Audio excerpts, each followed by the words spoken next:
এই সোনাই সোনাই, কি মা? তুই একটা কাজ কর তো, বাবাকে ফোন কর। বাবাকে ফোন করে বল মা বললো একটা ডিপ কালারের লিপস্টিক আর একটা লাল কালারের নেল পলিশ আর একটা লাল কালারের টিপ নিয়ে আসতে। আমি তো বিকালবেলা একটু ঘুরতে বেরাবো, তাই ভাবছি একটু ওগুলো পরেই বেরাবো আজকে। ঠিক আছে মা, আমি বাবাকে ফোন করে দিচ্ছি। কর। আমি মায়ের সঙ্গে প্ল্যান করবো। এই এই যে এই ঠান্ডা ফোনটা দিয়ে বাবাকে ফোন করো। হ্যালো, কে? বাবা, মা কি কি আনতে বলবে শোনো।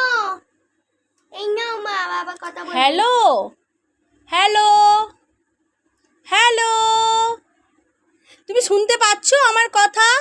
হ্যালো। এ মা, এটা তো খেলনা ফোন, তোকে বললাম বাবাকে ফোন করতে।